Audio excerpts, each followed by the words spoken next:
Welcome sa ating munting YouTube channel. Please support my videos. Comment, like and subscribe po mga idolo. Maraming salamat po. Story present. Super Devo Uling System. Kabanata 871. Ang Yinju Palace ay hindi malayo sa Burning Sun Palace, kaya maaaring ipatawag ni Yezuan ang kanyang doppelganger minsan.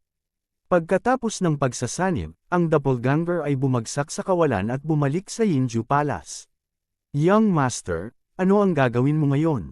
Tanong ni Luoluo. Pupunta ako sa Flowing Gold Waterfall para pinuhin ang aking Sovereign Golden Body, pagkatapos ay diretso kong lalagpasan ang natitirang 2 level ng Tower of Illusion. Sinabi ni Yezuan sa kanya ang kanyang plano. Narinig ko na hanggat may makapasa sa ika-6 na antas ng Tower of Illusion, maaari silang direktang makapasok sa inner sect, biglang sabi ni Luoluo. Oo. Habang pupunta ako sa Flowing Gold Waterfall para pinuhin ang aking Sovereign Golden Body, dapat muling subukan ang Tower of Illusion, sabi ni Yezuan. Ang kanyang kasalukuyang layunin ay hindi lamang upang pagbutihin ang kanyang sariling lakas, kundi pati na rin upang mapabuti ang lakas ni Luoluo.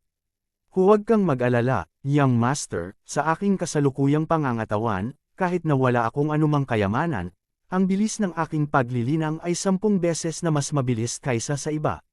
Kung ako ay naglilinang ng normal, ako ay makalalampas sa tuktok ng ika-6 na kataas-taasan sa loob ng halos 1 buwan. Tinapik ni Luoluo ang kanyang maliit na dibdib ng may pagmamalaki. Pagpasok sa rurok ng ika-6 na Supremo sa loob ng 1 buwan, kung marinig ito ng iba, tiyak na iisipin nila na sila ay mga tanga. Gayunpaman, si Luoluo ay may espesyal na pangangatawan, kaya hindi nag-alala si Yezuan na ang kanyang lakas ay hindi makakasabay. Pagkatapos makapasok, muling nagtungo si Yezuan sa Flowing Gold Waterfall. Marami pa ring tao doon. Pagkatapos, hinubad niya ang kanyang kamiseta at tumayo sa entablado may 60 metro ang layo. Ang plataporma ay ang antas ng isang ika-7 Tribulation Supreme. Si Yezuan, isang 6th Supreme, ay nang-ahas na panindigan ito. Nililigawan niya talaga si kamatayan. Ito ang iniisip ng mga alagad sa labas ng sekta. Sa kasamaang palad, hindi nila nakita ang eksena sa ilusyon. Hindi lamang si Yezuan ay hindi nabasag hanggang sa mamatay ng maliliit na piraso ng Flowing Gold, ngunit natiis din niya ang epekto ng malaking daloy ng tubig. Mga hanggal na tao, inilibot ni Yezuan ang kanyang mga mata sa kanila at ipinikit ang kanyang mga mata.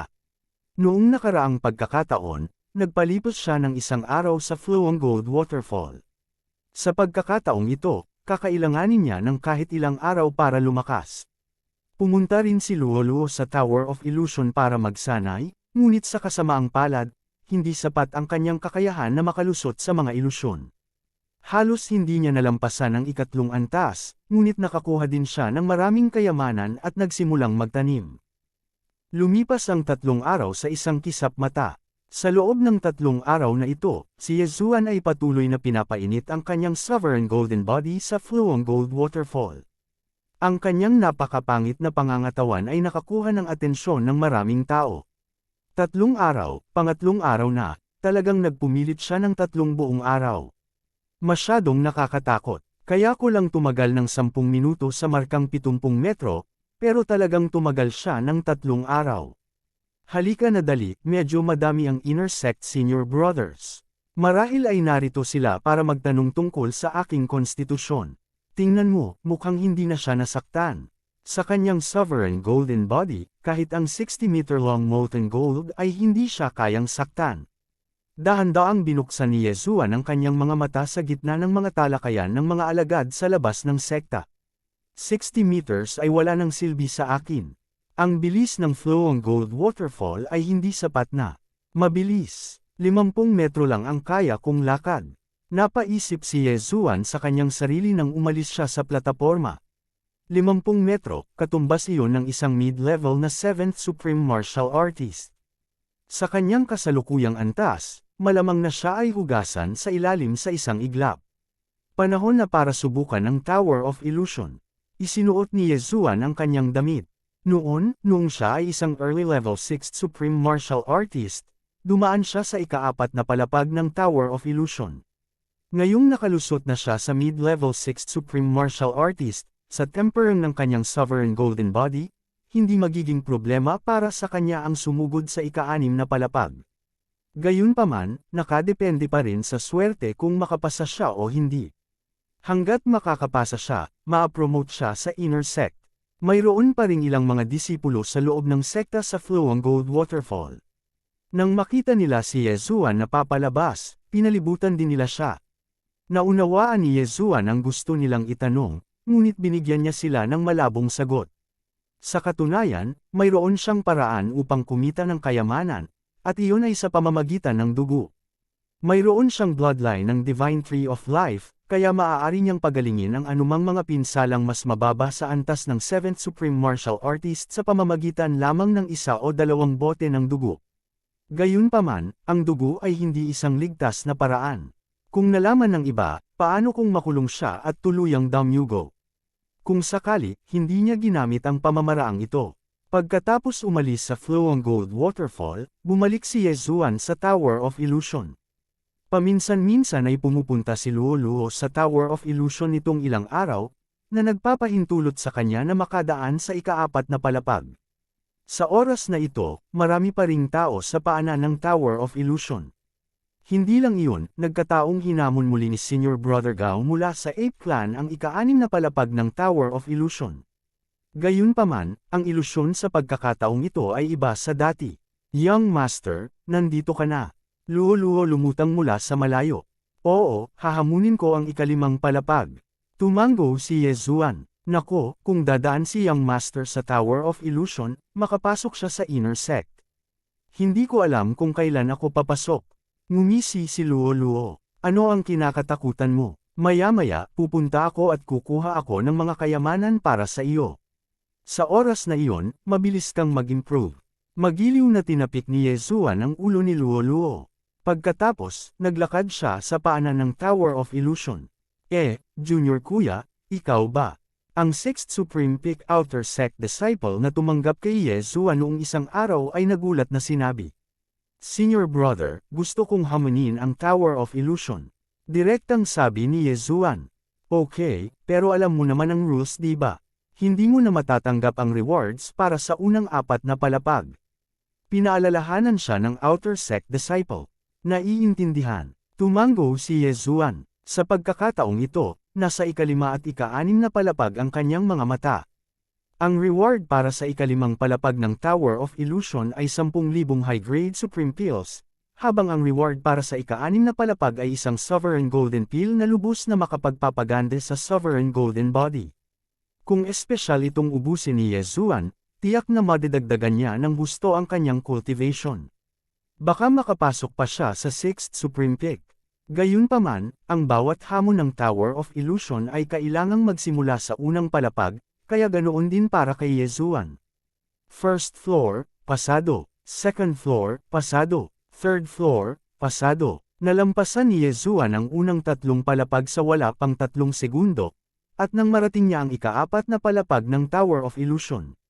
Kalahating minuto lang ang ginugol ni Yezuan upang hanapin ang array base. Junior Brother, ang susunod na palapag ay ang ika-5 palapag ng Tower of Illusion. Kailangan mong mag-ingat, ang antas na ito ay mas mapanganib kaysa sa ika-4 na palapag. Pinaalalahanan siya ng Outer Sect Disciple. Tahimik na tumango si Yezuan.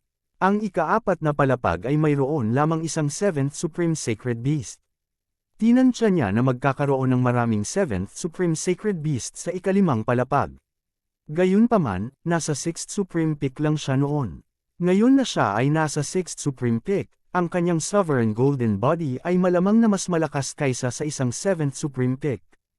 Ano ang dapat katakutin? Hindi nagtagal, pumasok siya sa ika-5 palapag ng Tower of Illusion. Ang ika-5 palapag ay damuhan pa rin. Asul ang langit, at may daan-daang ulap sa abot ng mata. Tumingin si Yezuan sa paligid at napagtanto na nakatayo siya sa isang malaking bato. Walang anuman dito. Kabanata 872. Ito ay, isang wind spirit. Nagtaas siya ng kilay. Ang wind spirit ay isang uri ng mutated beast. Mayroon pa rin siyang fire spirit sa kanyang Devar space. Nang makuha niya ang fire spirit, gusto niyang ibigay ito kay Kaiju. Gayunpaman, walang gamit si Kaiju para dito, kaya itinago niya ito. Gayunpaman, ang wind spirits, fire spirits, earth spirits, at iba pang mutated beast ay walang silbi sa supremacy level. Pagkatapos ng lahat, ang panahon ng profundities ay matagal nang lumipas. Gayunpaman, ang mga wind spirit na ito na lumilitaw sa ikalimang antas ay talagang hindi simple. Whoosh whoosh. Sa oras na ito, isang wind spirit ang biglang dumaan kay Yezuan sa napakabilis na bilis. Anong matalas na wind blade attack? Ito ay sapat na upang putulin ang braso ng isang ordinaryong 7th Tribulation Supreme. Nagulat si Yezuan. Mabilis siyang umatras at sabay na umatake. Agos na Shadow Sword. Whoosh! Isang sinag ng espada ang tumagos sa espiritu ng hangin. Nagulat si Yezuan. Hindi niya inaasahan na ang mga ordinaryong pag-atake ay magiging walang silbi laban sa wind spirit. Gayunpaman, hindi siya naniwala. Itinaas niya ang kamay at nilaslas ng ilang beses, pero dumaan pa rin. Kailangan kong gumamit ng palm techniques o fist techniques. Namilog ang mga mata ni Yezuan. Ang mga diskarte sa kamao at mga diskarte sa palad ay may malaking saklaw ng pag-atake at maaaring direktang pumatay sa wind spirit. Gayunpaman, hindi alam ni Yezuan ang anumang pamamaraan ng kamao o palad, kaya wala siyang magawa sa wind spirit. Ang espiritu ng hangin ay napakabilis, at dalawa sila sa paligid. Maging ang mata ng pahayag ay hindi makita ang kanilang kahinaan. Sa makatuwid, nagpasya si Yezuan na iwasan sila pansamantala. Sa kabutihang palad, ang aking bilis ay napakabilis. Mayroon akong 7 agility advancements, na nagpapataas ng aking bilis ng paggalaw ng 70%. Hindi ako maabutin ng mga wind spirits na ito. Tumalikod si Yezuan at tumakbo. Hindi niya kayang harapin ang mga wind spirit na ito. Kung gusto niyang makapasa, kailangan niyang hanapin ang array base ng illusion array. Nagsimula siyang tumakbo ng ligaw. Sinundan siya ng ilang wind spirits, ngunit hindi nila naabutan ang bilis niya. Found it. Nakabalat kayo na naman ito bilang bato. Sa Eye of Revelation, natagpuan niya ang array base sa wala pang kalahating minuto. Agad niyang nilaslas at sinira ang base ng array. Kapag ang array base ay nawasak, ang illusion array ay mawawala rin. Gayunpaman, hindi ito nangyari sa pagkakataong ito. Nandoon pa rin ang illusion array. Hindi ako nakapasa. Ibig sabihin hindi lang ito ang array base. Agad namang nag-react si Yezuan. Hindi ito nangangahulugan na mayroon lamang isang array base. Umuungol. Isa-isang sumugod ang mabangis na Supreme Sacred Beasts patungo kay Yezuan. Gayunpaman, alam ni Yezuan na ang mga ito ay ilusyon lamang, kaya pinili niyang huwag pansinin ang mga ito. Nagpatuloy siya sa pagtakbo, at sa loob ng ilang segundo, nakakita siya ng isa pang formation base na nakabalat kayo bilang isang bato. Gayunpaman, ang pagbuo ng ilusyon ay hindi pa rin nasira. Sa wakas, matapos basagin ang 4 sa mga base ng array, sa wakas ay nakawala siya sa ilusyon. Congratulations Junior Brother for successfully breaking through. Si Yezuan ay na-teleport sa pasukan ng Tower of Illusion. Nakangiting lumapit sa kanya ang panlabas na alagad. Tuloy sa ika-6 na palapag. Direktang sabi ni Yezuan. Sige. Agad na napagtanto ng outer sect disciple na ito na kasalukuyang niyayakap niya ang hita ni Yezuan, kahit na mas mataas ang kanyang cultivation level kaysa kay Yezuan. Gayunpaman, bago iyon, kinailangan ni Yezuan na pumunta sa Hall of Experience para kolektahin ang reward para sa ika-5 antas. Iyon ay 10,000 high-grade Supreme Sovereign Pills. Maaaring hamunin ang Tower of Illusion isang beses sa isang araw. Mainam na magpahinga sa gitna, ngunit kailangan pang maghamon muli sa susunod na araw. Pumunta si Yezuan upang kolektahin ang 10,000 high-grade Supreme Sovereign Pills at direktang nilamon ang mga ito. Ang kanyang cultivation level ay bumuti ng malaki. Para sa ika-6 na palapag ng Tower of Illusion, mayroon pa ring isang tao na humahamon dito, at iyon ay si Senior Brother Gao. Junior Brother, ang ika-6 na palapag ng Tower of Illusion ay walang limitasyon sa oras, ngunit ito ay lubhang mapanganib. Kung hindi ka makatagal, tandaan na sumigaw at i-teleport kita palabas. Paalala ng alagad ng panlabas na sekta. Sige, tumango si Yezuan. Young Master, kaya mo ito. Hanggat pumasa ka sa antas na ito, ikaw ay magiging isang inner sect disciple ng Burning Sun Hall. Ikinaway ni Luoluo ang kanyang maliit na kamao sa kanyang likuran at sinabing. Pagkasabi niya noon ay agad nitong nakuha ang atensyon ng mga tao sa paligid. Ngayon lang, lahat sila ay nakatutok sa ika-6 na palapag, kaya hindi nila napansin na nalampasan ni Yezuan ang ika-5 palapag. Heavens, paano posible para sa isang mid-stage na 6th Supreme na makapasa sa ika-5 palapag? Saan nanggaling ang brat na ito?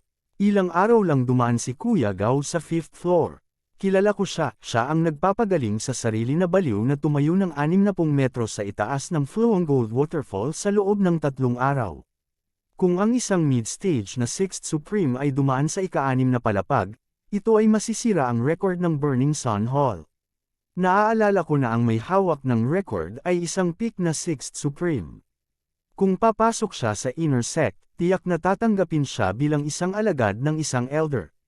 Maaaring hindi iyon ang kaso, ito ay isang espesyal na panahon ngayon. Nabalitaan ko na mayroong ilang mga especially iya mula sa Yin pala sa inner sect. Hindi ganoon kadaling makapasok sa inner sect. Nagbubulungan ang mga tao sa ibaba. Sa sandaling ito, nakapasok na si Yezuan sa Tower of Illusion. Hindi nagtagal, lumitaw ang isa pang projection sa ika-6 na palapag ng Tower of Illusion. Naakit ang atensyon ng lahat sa bagong projection na ito. Sino ang unang papasa? Ang ika-6 na palapag ay talagang kapareho ng ilusyon ni Senior Brother Gao. Panipi, matapos makapasok sa ika-6 na palapag ng Tower of Illusion, medyo nagulat si Yezuan. Ang ilusyon ni Senior Brother Gao ay isang magma hell na napapalibutan ng malaking bilang ng flame demons. Gayunpaman, si Yezuan ay tumitingin sa isang projection noong araw na iyon, kaya hindi natukoy ng kanyang Eye of Revelation kung ano ang totoo at kung ano. Ang peke, walang limitasyon sa oras para sa antas na ito, naisip ni Yezuan. Bagamat sinabi niya, ginamit pa rin niya agad ang kanyang Eye of Revelation para i-scan ang lugar. Kasalukuyan siyang nakatayo sa isang haligi na mahigit 10 metro ang taas. Sa ilalim ng kanyang mga paa ay naglalagablab na magma, at may mga Supreme Being Sacred Beast na nagbubuga ng kanilang mga ulo paminsan-minsan. Mayroon ding iba't ibang mga ibon na lumilipad sa kalangitan, at kahit si Yezuan ay ramdam ang nagliliyab na init. Talagang totoo ang magma na ito, ngunit ang ilang mga lugar ay ilusyon lamang. Kaunti lang ang mga magma pool, ngunit ang ilan sa mga magma na nilalang sa ibaba ay totoo at ang ilan ay peking. Kinaikit ni Yezuan ang kanyang mga mata at tumingin muna sa paligid. Ang mga nilalang sa ilusyong ito ay pawang mga matandang halimaw na nabuhay ng maraming taon. Lahat sila ay nahuli ng mga eksperto ng Burning Sun Palace. Naunawaan din nila ang kanilang misyon, na salakayin ang mga naghahaman kasama ng mga ilusyon. Gayunpaman, nakita na ni Yezuan sa pamamagitan ng ilusyon. Direkta siyang tumalon pababa mula sa halijing bato at umikot sa mga Supreme Being Sacred Beast na iyon. Ang mga nilalang sa ilusyong ito ay maihahambing sa 7th Supreme Being Sacred Beasts, ngunit itong Supreme Being Sacred Beasts ay hindi nagdadalubhasa sa bilis. Malakas lang ang pangangatawan nila. Hindi sila masasaktan ni Yezuan, ngunit hindi rin nila maabutan si Yezuan. Ginamit ni Yezuan ang kanyang pambihirang bilis at nagsimulang kumilos ng mabilis. Sa tulong ng kanyang Eye of Revelation at Eye of Perception, mabilis niyang nahanap ang array base. Wala pang 1 minuto, nasira ang illusion array na ito.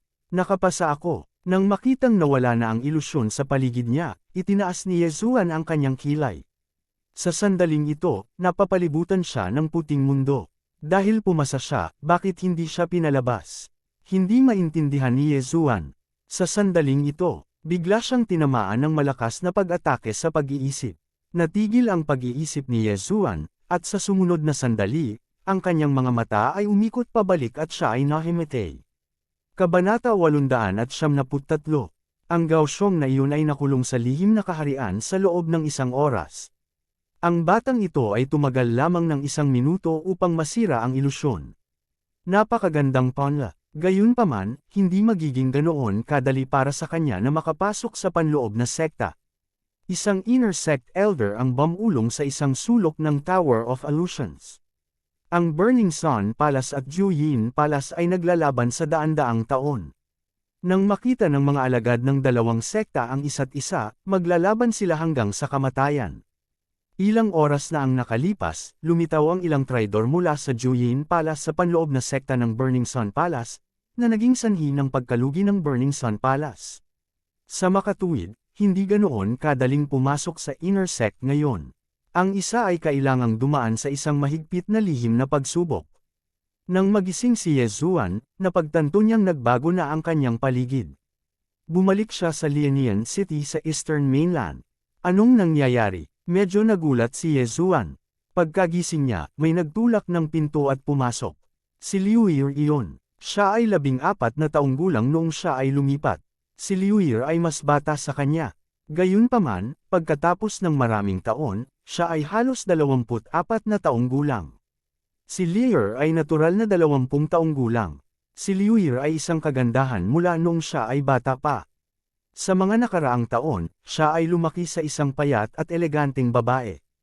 Ang kanyang hitsura ay maihahambing kina Song Suijing at Guan Yulan. Sa lahat ng mga taon na ito, pinangangalagaan niya ang mga gawain ng Ye family at napakahusay. Tinulak niya ang pinto at pumasok. Nang makita niya si Yezuan na nakaupo, ngumiti siya at sinabing, "Young master, sa wakas gising ka na." Isang mahalagang panauhin ang narito. Important guest. Sino ta? Hindi naiwasang magtanong ni Yezuan. Ito ay isang sugo mula sa Juyin Palace, sagot ni Liuir. Juyin Palace. Yezuan, na ang ulo ay tumitibok pa rin, nanginginig ng marinig ang pangalan. Agad naman siyang nag-react. Sa eye of perception, hindi niya naramdaman ang sinuman sa paligid niya. Itong si Liuir na nasa harap niya ay isa lamang ilusyon. Nasa ilusyon pa rin ako. Kinaikit ni Yezuan ang kanyang mga mata. Agad naman siyang nag-react. Ito dapat ang espesyal na ilusyon ng matanda sa Burning Sun Palace na pumasok sa kanyang panloob na mundo. Isang pagsubok. Narinig ko na may lumabas na especially iya mula sa Juyin Palace sa inner sect. Kung gusto kong pumasok sa inner sect, kailangan kong dumaan sa isang pagsubok. Nag-isip sandali si Yezuan, pagkatapos ay sinundan si Liuir palabas. Ang ilusyong ito ay lubhang makatotohanan. Ngayon lang, nahimiti si Yezuan, at nang siya ay magising, ang kanyang mga alaala ay medyo nalilito. Kung hindi dahil sa eye of perception at eye of insight, ang subconscious ni Yezuan ay may isip niya na bumalik siya sa Lianian City. Pagkatapos, sumunod siya sa likod ni Liuir at pinuntahan ang sugo ng Absolute Yin Palace. Ang sugo ng Absolute Yin Palace ay isang matandang babae na may makapangyarihang aura. Nararamdaman ito ni Yezuan mula sa malayo. Siya ay hindi bababa sa isang 7th Tribulation Supreme. Panginoong Envoy, narito ang Young Master, magalang na sabi ni Liuir. Tinitigan ng emisaryo si Yezuan at sinabing, Gobernador ng lungsod ng Lianian City, Yezuan, ngayong ang Yang Incineration Hall ay nilipol na ng aking Yin and Palace, ang lahat ng kapangyarihan na kabilang sa Yang Incineration Hall ay dapat sumali sa aking Yin and Palace. Bagamat hindi malakas ang kanyang boses, matatag ang kanyang tono, at hindi niya pinayagang tumanggi si Yezuan. Yang Incineration Hall ay nilipol na ng Absolute Yin Palace. Bulong ni Yezuan na may paghamak sa kanyang puso. Ang lahat ng ito ay isang facade na nilikha ng elder ng Yang Incineration Hall. Natatakot siya na kapag pumayag siyang sumali sa Absolute Yin Palace ngayon, agad siyang mabibigo sa assessment. Tama na. Tumango ang emisaryo ng Absolute Yin Palace. Sa hindi inaasahang pagkakataon, biglang umatake si Yezuan sa susunod na sandali. Whoosh! Isang bagzo ng hangin ang umihip. Nagulat ang emisaryo ng Absolute Yin Palace at nagmamadaling hinarang ang pag-atake. Sabay sigaw niya, "Anong ginagawa mo?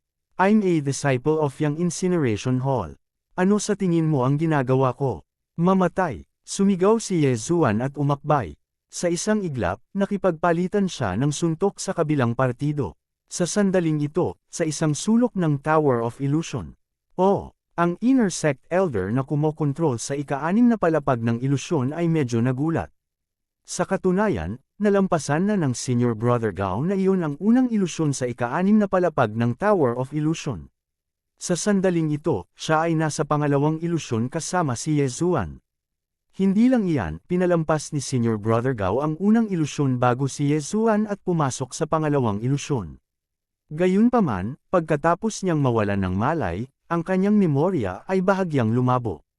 Inisip niya talaga na nakabalik na siya sa kanyang bayan at nabalitaan niya na ang Yang Incineration Hall ay nalipol na.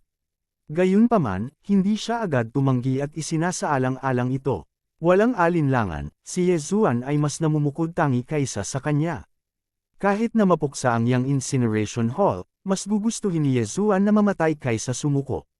Gayunpaman, kailangang aminin ng isa na ang ilusyong ito ay napakamakatotohanan. Si Yezuan ay talagang nakipaglaban sa emisaryo ng Absolute Yin Palace. Siyempre, ang pakikipag-away ay isang bagay, ngunit ang pangahas na pumatay ay isa pa. Ang Inner Sect Elder na kumokontrol sa ilusyon ay sadyang hinayaan ang emisaryo ng Absolute Yin Palace na magbunyag ng ilang mga depekto, na pagkatapos ay nahuli ni Yezuan. Mamatay. Walang awang naglasla si Yezuan gamit ang kanyang espada at pinutol ang ulo ng emisaryo ng Absolute Yin Palace. Flop. Bumagsak ang ulo sa lupa, ngunit nakatayo pa rin ang bangkay. Tumalsik ang dugo ng ligaw. Iyang master, ikaw ay nasa malaking problema. Nagulat si Liuir at nagmamadaling sinabi, Liuir, ipaalam mo sa iba.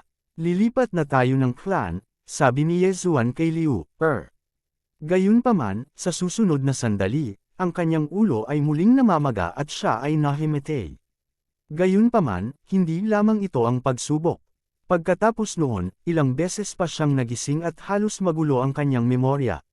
Sa kabutihang palad, mayroon siyang Eye of Perception at Eye of Revelation, na nagbigay daan sa kanya na mapagtanto na ito ay isang ilusyon. Nagkaroon ng kabuuang 5 pagsubok. Mayroong kahit isa kung saan siya bumalik sa kontinente ng Tianshui. Gayunpaman, pagkatapos niyang mag-react, madali niyang naipasa ang mga pagsubok na ito.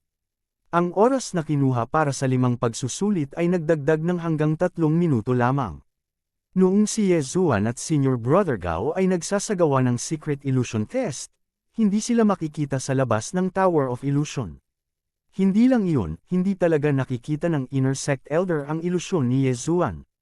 Maaari lamang siyang humatol batay sa mga salita at kilos ni Yezuan. Young Master, bakit hindi ka pa lumalabas? Ang boses ni Luoluo ay narinig sa isipan ni Yezuan. Okay, nakapasa ako sa secret test, sagot ni Yezuan. Ang mata ng pahayag, ang mata ng pangunawa, at si Luoluo ay hindi papayag na malunod siya sa ilusyon. Matapos maipasa ang 5 lihim na pagsubok, hindi pa nailalabas si Yezuan sa Tower of Illusion. Young man, you've passed the test. You can report to the Inner Sect today. Biglang, isang matandang boses ang tumunog sa tenga ni Yezuan.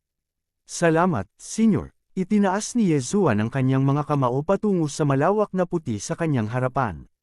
Sa susunod na sandali, nagpakita siya sa pasukan ng Tower of Illusion. Kaagad pagkatapos, narinig niya ang isang grupo ng tagay. Nakapasa siya, nakapasa talaga. Paano ito posible? Ito ay hindi kapanipaniwala. Si Senior Brother Gao ay isang mid-stage na 7th Supreme Being at sinubukan ng maraming beses ngunit nabigo. Gayunpaman, ang binatang ito ay 2 beses lamang dumating at pumasa. What do you mean by this young man? Siya na ang Senior Brother from now on. Gusto mo na bang mamatay? Hindi kapanipaniwala. Isang mid-stage 6th Supreme Being ang aktwal na dumaan sa Tower of Illusion at nakapasok sa Inner Sect. Ito ay maaaring ituring bilang pagsira sa record ng Burning Sun Hall. Kabanata 874. Young Master, nakapasa ka. Tumalon si Luoluo. Nakapasa ako. Nakangiting sabi ni Yezuan. Ang reward para sa ika-5 antas ng Tower of Illusion ay 10,000 high-grade Supreme Pills, habang ang reward para sa ika-6 na level ay isang Supreme Golden Pill. Natanggap na niya ang reward para sa ika-5 antas, kaya isang Supreme Golden Pill na lang ang natitira. Gayunpaman, hanggat nilunok niya ang kataas-taasang gininto ang katawan na ito, sapat na iyon kahit na hindi niya malagpasan ang kapigatian. Senior Brother Ye, congratulations! Nagtakbuhan lahat ang mga panlabas na alagad at pinag-cruise ang kanilang mga kamao. Kahit na mayroong maraming mga eksperto sa tuktok ng 6th Supremacy sa kanila, at maging ang 7th Tribulation Supremacy, sila ay mga panlabas na disipulo pa rin kung tutuusin. Sa kabilang banda, si Yezuan ay malamang na makakapag-ulat sa inner sect bukas. Isa-isa silang pinasalamatan ni Yezuan. Gayunpaman, sa sandaling ito, isa pang figure ang lumitaw sa pasukan ng Tower of Illusion. Nilingan ni Yezuan ang kanyang ulo at nakitang si Senior Brother Gao iyon. Sa sandaling ito, mapatla ang mukha ni Senior Brother Gao, ngunit may bahagyang ngiti sa kanyang mukha. Mukhang nakapasa din siya sa pagsusulit. Senior Kuya Gao, congratulations! Ang grupo ng mga tao sa harap ni Yezuan ay agad na tumalikod at nagjagang patungo kay Senior Brother Gao. Gayunpaman, hindi sila pinansin ni Senior Brother Gao at dumiretso siya kay Yezuan, at sinabing, ikaw ang nakapasa sa pagsusulit bago ako, tama. Nagkataon lang, mahinhin na sabi ni Yezuan. Kasabay nito, lihim niyang pinagmamasdan ang ekspresyon ni Senior Brother Gao. Gayunpaman, tinapik siya ni Senior Brother Gao sa balikat at sinabing, Junior Brother Gao, talagang kamangha-mangha ka. Nasa 6th Supremacy level ka pa lang, pero nalampasan mo na ang Tower of Illusion at ang Inner Sect Elders test. Humanga ako. Ang ilang mga tao ay malamang na magpahayag ng paghamak para kay Yezuan pagkatapos marinig ang katotohanan, ngunit si Senior Brother Gao ay walang ganoong damdamin. Hindi katakataka na malagpasan niya ang ika-6 na antas ng Tower of Illusion. Big Monkey, mas magaling ang Young Master ko kaysa sa iyo. Mukhang proud si Luoluo. Haha, hindi napigilan ni Senior Brother Gao na matawa, na nagsasabing, ang pangalan ko ay Gao Xiong. Dahil nakalampas na si Junior Brother Gao sa Tower of Illusion, sabay-sabay tayong mag-ulat sa Inner Sect. Okay, sumang-ayon din si Yezuan. Kaagad, bumuo sila ng isang pangkat at tumungo sa Inner Sanctum ng Burning Sun Hall. Ang Burning Sun Hall ay mayroong higit sa 10,000 mga alagad sa labas ng sekta, ngunit mayroong mas mababa sa 1,000 mga disipulo sa loob ng sekta. Gayunpaman, maliban sa mga may kakayahan, karamihan sa mga disipulo ng panloob na sekta ay mga 7th Tribulation Supremes at napakalakas. Dahil ang mga alagad ng panlabas na sekta ay hindi pinahihintulutang pumasok sa panloob na sekta, si Luoluo ay maaaring maghintay lamang sa labas. Si Yezuan at Gao Xiong ay pumasok sa Inner Sect at dumiretso upang mag-ulat. Isang inner disciple ang nagsabi kina Yezuan at Gao Xiong, kayong dalawa, may gagawin pa kayong reporting mission.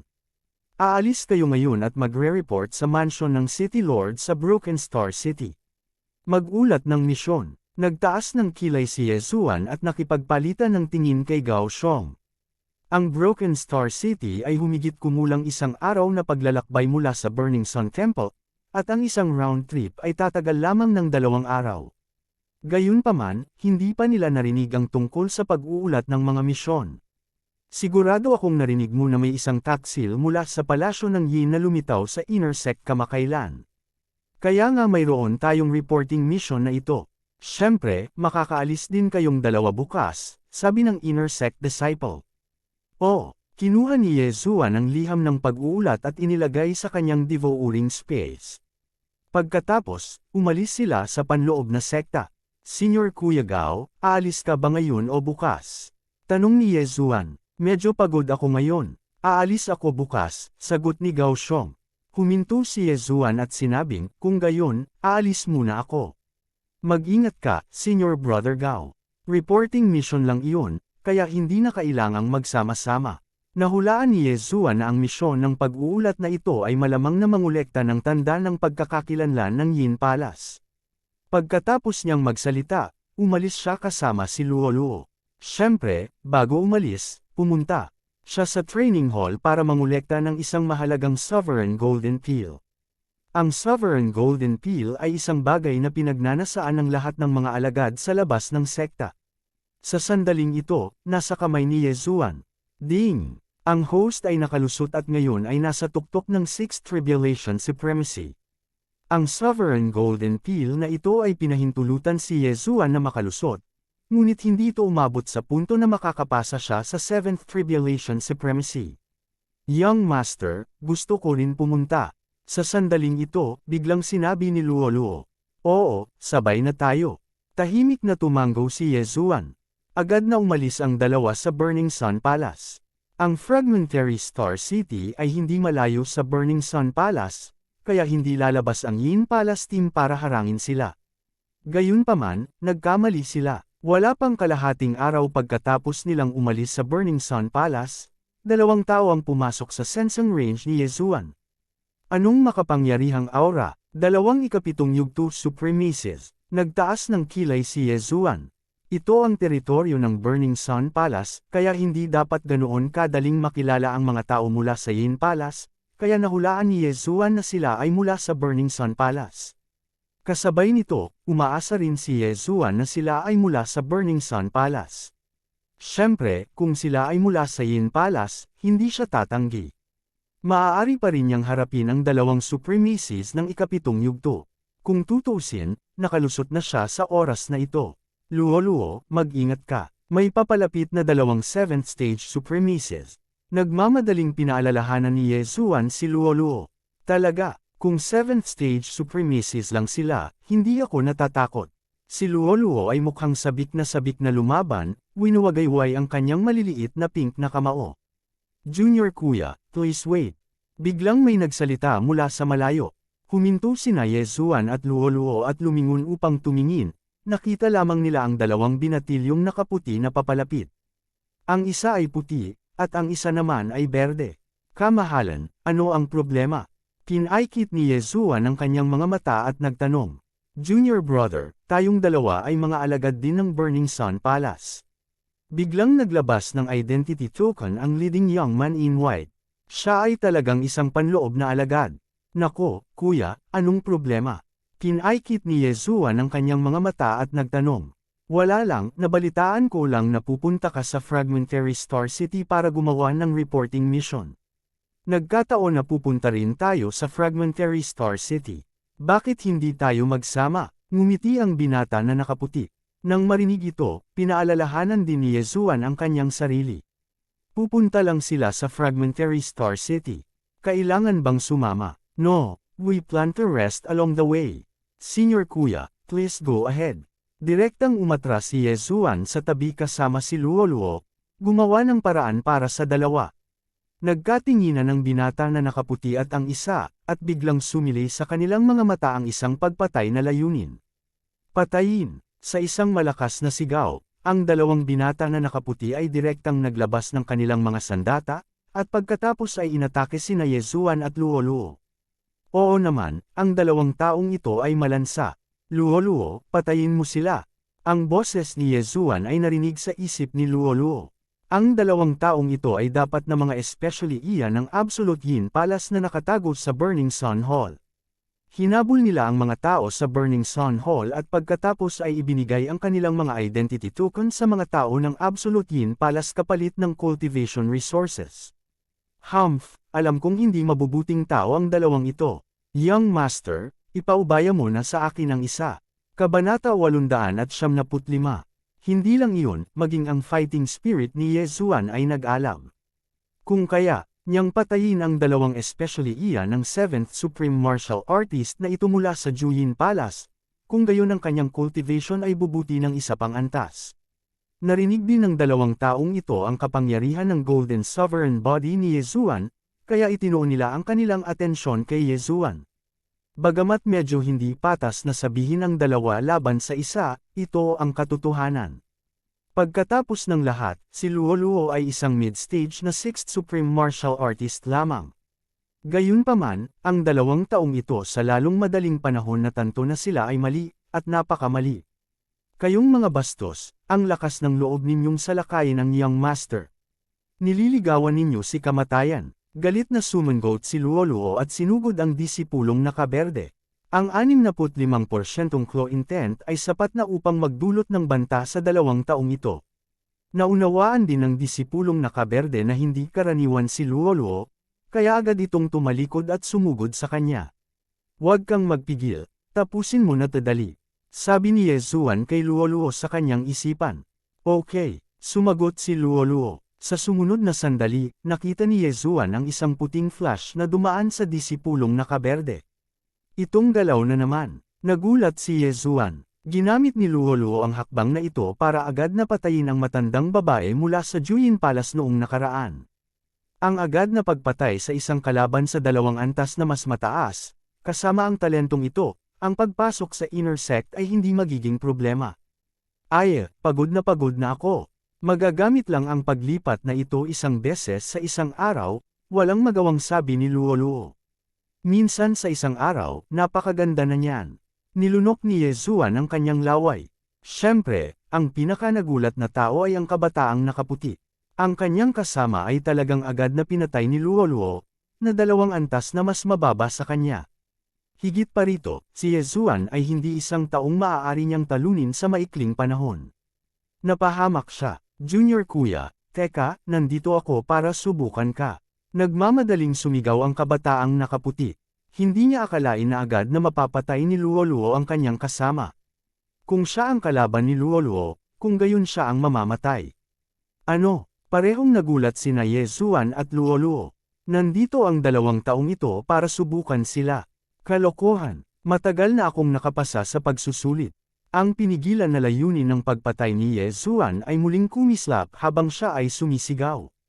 Totoo, malapit na ang matanda na namamahala sa inspection. Nang matapos magsalita ang binata na nakaputing damit, sumigaw siya, "Elder, iligtas mo ako." Parang totoo ang itsura niya. Nag-alinlangan din si Yezuan. "Young Master, ano ang gagawin natin ngayon?" Biglang tumingin si Luoluo kay Yezuan. Ngayon lang pinatay ni Luoluo ang isang inner sect disciple. Kung pumatay siya ng isa pa ngayon, hindi ito magkakaroon ng pagkakaiba. Kung mali ang sinabi ng binatilyong nakaputi, ayos lang. Pero kung totoo ang sinabi ng binatilyong nakaputi, isang trahedya. Kung tutuusin, hindi nila sinasadyang napatay ang isang alagad na dumating upang subukan sila. Luoluo, wala na kaming pakialam. Patayin mo na siya. Nagdesisyon si Yezuan. Dahil nakapatay na siya ng isa, papatayin niya ang isa pa. Ang isang especially iya mula sa Absolute Yin Palace ay talagang naglakas loob na magsalita ng walang kaparirikan. Mamatay. Si Yezuan ay umungal at umatake ng buong lakas. Mabilis na nakipagtulungan si Luoluo kay Yezuan. Ngunit sa sandaling ito, isang figure ang biglang kumislap. Sobrang bilis. Si Yezuan, na may eye of perception, ay nanginginig. Ibinaling niya ang kanyang ulo at nakita niya ang isang kulay abo na figure sa kanyang harapan, na pinuprotektahan ng binata na nakaputing damit sa likuran niya. Matanda. Nang makita ito, agad na nagpakita ng pag-asa ang nakaputing damit na kabataan. Ang kulay abong figure na ito ay isang elder na nakasuot ng magaspang na damit ng abaka, ngunit ang kanyang lakas ay napakalakas. Siya ay hindi bababa sa isang 8th Tribulation Supreme Venerable. Nanginginig sina Yezuan at Luoluo. Nakahanda na siyang itago si Luoluo sa artifact space. Maaari niyang harapin ang isang maagang yugto ng ika-7 Tribulation Supreme Venerable, ngunit ito ay isang 8th Tribulation Supreme Venerable. Nagkaroon siya ng lakas para patayin siya kaagad. Patay na si Litao. Ang nakaabo na nakadamit na matanda ay lumingon at tumingin sa binata na nakaputi. Elder, si Litao ay pinatay ng batang babaeng iyon. Galit na itinuro ng binata na nakaputing damit si Luoluo. Ang nakaabo na elder ay lumingon at tumingin kay Luoluo. Ang kakayahang pumatay ng isang 7th Tribulation Supreme Venerable bilang 6th Tribulation Supreme Venerable. Ang kakayahang ito ay hindi isang problema para sa kanya na pumasok sa panloob na sekta. Ibinaling ng nakaabo na elder ang kanyang atensyon kay Yezuan at sinabing, "Tapos na ang iyong pagtatasa. Sumunod ka sa akin pabalik sa Burning Sun Hall." Ikaw, nagtaas ng kilay si Yezuan. Nangangahulugan ba ito na maaaring direktang makapasok si Luoluo sa panloob na sekta ng Burning Sun Hall? Elder, pinatay niya si Litao. Galit na sigaw ng binata na nakaputing damit. Pinatay ni Luoluo ang disipulong nakaberdeng damit, at kahit siya ay muntik nang mapatay ni Yezuan at Luoluo. Paanong hindi siya makakaganti? I know, but this is my fault. Natural na magsusumbong ako sa higher up pagbalik ko. Nang matapos magsalita ang nakaabo na matanda, tumalikod siya at umalis. Ngunit, may gustong sabihin pa ang binata na nakaputing damit pero pinigilan niya ang sarili. Pinandilatan niya sina Yezuan at Luoluo, pagkatapos ay inalis ang katawan ni Litao at sumunod sa matanda. Kung gusto tayong patayin ng taong ito, madali lang. Mukhang ito nga ang assessment ng Burning Sun Hall, at ang reporting mission ay pabalat lang. Napaisip si Yezuan sa kanyang sarili. Sino ang nagtanong sa kanila na maging mahina? Oh, at ang kanilang interspatial rings ay inalis. Hindi masaya si Luoluo. Ubu, pwede ka na ring pumasok sa inner sect. It's not bad. Tuyong tumawa si Yezuan. Sa orihinal, ang misyon ng pag-uulat na ito ay siya lamang ang gumawa, at sumunod lang si Luoluo. Sa hindi inaasahang pagkakataon, napatay agad ni Luoluo ang disipulong nakasuot ng berde. Ito ay isang bagay na hindi inaasahan ng kabataang nakasuot ng puti at ng elder ng Burning Sun Hall. Nagkunwaring miyembro ng Juyin Palace ang nakaputing damit na kabataan at ang berdeng nakadamit na disipulo at gustong patayin sina Yezuan at Luoluo. Isa rin itong pagsubok. Kung tutuusin, kung si Yezuan ay miyembro ng Juyin Palace, naibunyag na sana niya ang kanyang pagkakakilanlan. Sa kasamaang palad, hindi si Yezuan. Hindi nagtagal, sumunod sina Yezuan at Luoluo sa likod ng nakatatandang nakaabo na nakadamit at bumalik sa Burning Sun Hall. Sumunod kayong dalawa sa akin, ako mismo ang maghahatid sa inyo para kumpletuhin ang pagpaparehistro sa loob ng sekta. Ang nakaabo na elder ay nagsabi kay Yezuan. Oo, tumanggo si Yezuan at sumunod sa likod. Habang nasa daan, ramdam niya ang naiinggit na mga tingin ng mga disipulo sa loob ng sekta. Kasabay nito, ang mga bulong ng mga disipulong ito sa loob ng sekta ay nahulog sa mga tainga ni Yezuan. Kuya Han, sa lahat ng matatanda sa Burning Sun Hall, ang kanyang lakas ay maaaring may rank sa nangungunang 10. Naningkit ang mga mata ni Yezuan. Hindi lang iyon, bigla niyang naalala ang boses ni Elder Han. Dati, narinig niya ang boses ni Elder Han sa Tower of Illusion. Lumalabas na si Elder Han ang taong pinayagan siyang makapasok sa inner sect pagkatapos niyang makumplito ang pagsusulit. Hindi nagtagal, personal na natapos ni Elder Han ang pagpaparehistro para kina Yezuan at Luoluo. Mula ngayon, sina Yezuan at Luoluo ay mga disipulo sa loob ng sekta ng Burning Sun Hall. Gayunpaman, sa sandaling ito, magaling kayong dalawa, interesado ba kayong maging alagad ko? Pagkatapos ng pagpaparehistro, biglang tumalikod si Elder Han at nagtanong. Nang lumabas ang mga salitang ito, ang mga nakapaligid na disipulo ay nabigla. Kapag ang isang panlabas na sekta na alagad ay pumasok sa panloob na sekta, kung ang kanyang kakayahan ay mabuti, mayroong isang matanda na tatanggap sa kanya bilang isang disipulo. Gayunpaman, may malalakas at mahinang mga elder sa loob ng sekta sa Burning Sun Hall. Ang Elder Han na ito ay walang alinlangan na eksperto. Kung sila ay magiging kanyang alagad, kung gayon ang kanilang kinabukasan ay magiging maayos na paglalayag. Kabanata 876. Nang marinig ito ni Yezuan at Luoluo, hindi nila maiwasang tumingin sa isa't isa. Young Master, gusto mo bang mag-apprentice? Tanong ni Luoluo sa kanyang isipan. Ang Hall of Burning Sun na ito ay hindi kasing simple ng naisip namin. Hindi masamang ideya na makahanap ng isang makapangyarihang master. Sagot ni Yezuan sa kanyang isipan. Pagkatapos, pinagsalikop niya ang kanyang mga kamay at sinabing, binabati ni Disciple Yezuan siguro. Iyon ang unang pagkakataon na mag-apprentice si Luoluo, kaya ginaya niya ang mga kilos ni Yezuan. Napakabuti, ikaw ang aking ikapito at ikawalong alagad. May 6 na tao bago ka. Nakangiting tumanggo si Elder Han at sinabing, bagaman ako, si Han Ming, ay hindi ang pinakamakapangyarihan sa Hall of Burning Sun, bihasa ako sa mga diskarte ng Juyin Palace. Matututo kayong dalawa mula sa akin. Mahusay sa mga diskarte ng Juyin Palace. Nang marinig ito ni Yezuan, nagulat siya. Gayunpaman, nang maalala niya ang mga pamamaraan ni Elder Han, huminahon siya. Si Elder Han ay isang dalubhasa. Ang kanyang espiritual na pag-atake ay maaaring magpahimatay kaagad kay Yezuan, na nagiging vulnerable sa kanya. Kasabay nito, mayroon din siyang kakayahan na lituhin ang mga alaala ng mga tao. Gayunpaman, hindi interesado si Yezuan sa mga ilusyonaryong pamamaraan o espiritual na pag-atake. Kung tutuusin, mayroon na siyang Eye of Illusion at Burning Eye. Nagawa lamang siyang lituhin ni Elder Han noon dahil sa pagsupil sa kanilang mga nasasakupan. Kung aatakehin ni Yezuan ang Fourth Tribulation Supreme, ang kanyang Eye of Illusion ay maaaring gawing ilusyon ang kabilang partido, hindi na magising. Ang isang solong paggamit ng Burning Eye ay tiyak na magdudulot sa kabilang partido na magkaroon ng mental breakdown.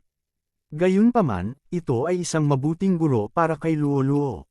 Ang espiritual na kapangyarihan ni Luo-Luo ay natural na mas mataas kaysa sa ibang lahi. Kung natutunan niya ang mga ilusyonaryong pamamaraan at espiritual na pag-atake, ang kanyang lakas ay tataas ng husto.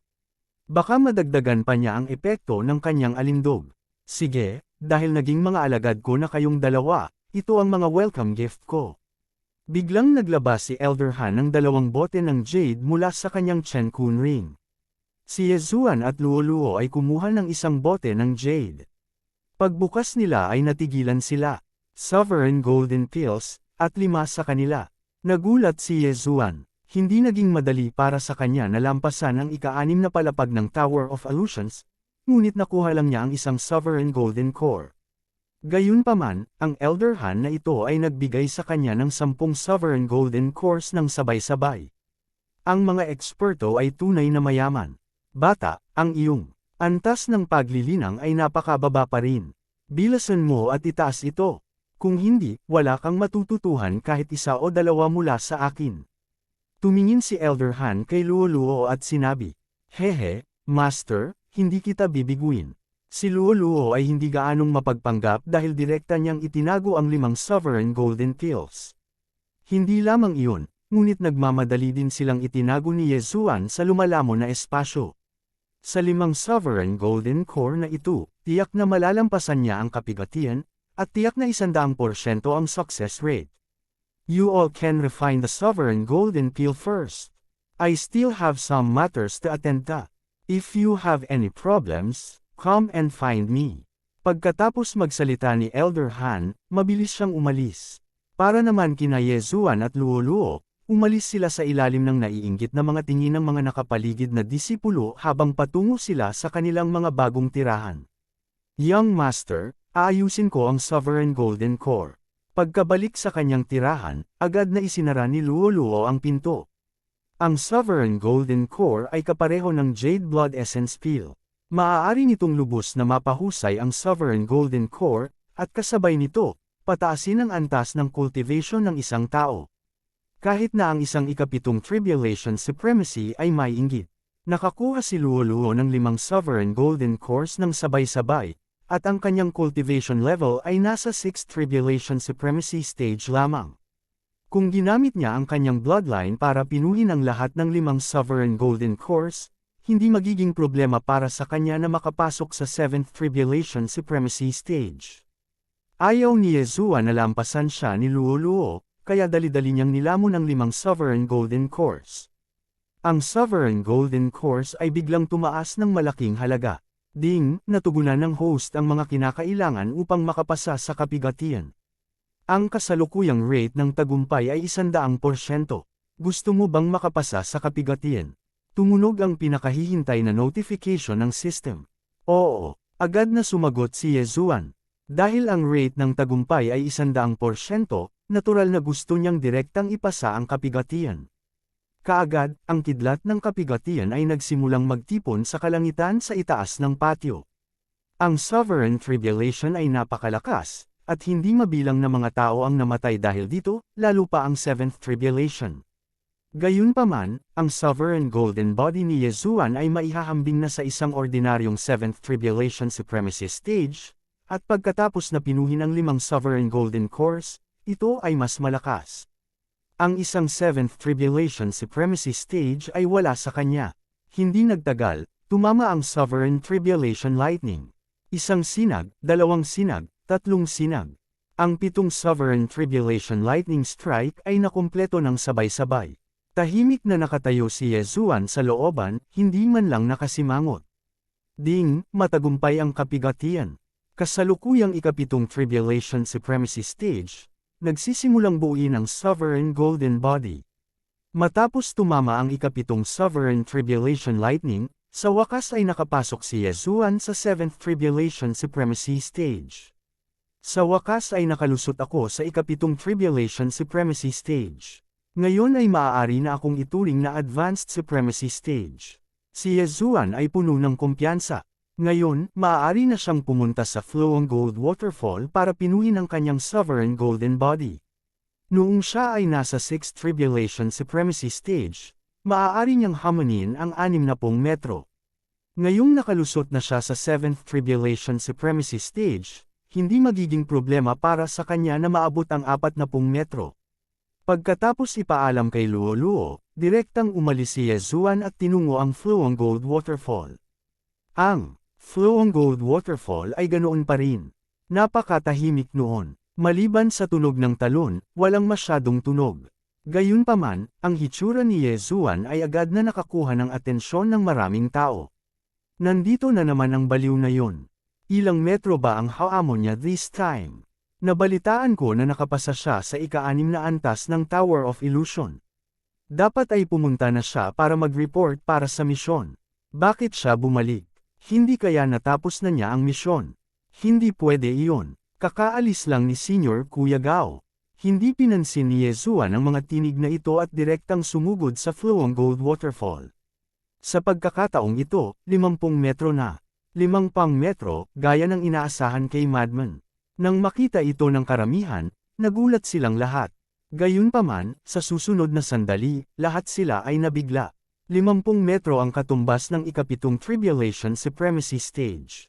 Gayunpaman, pagkatapos umakyat si Yezuan, ang daloy ng tubig na pinabilis ng hanay ay hindi man lang makalusot sa Golden Body of Supremacy ni Yezuan. O aking Diyos, ang aking Golden Body of Supremacy ay napakalakas na maaari itong direktang tumawid ng 50 metro. Nagulat si Yezuan. Kaagad, sumugod siya sa posisyong 40 metro. Tapos na. I wonder how long it will take this time. Sinimulan ni Yezuan na suyuan ang kanyang Golden Body of Supremacy.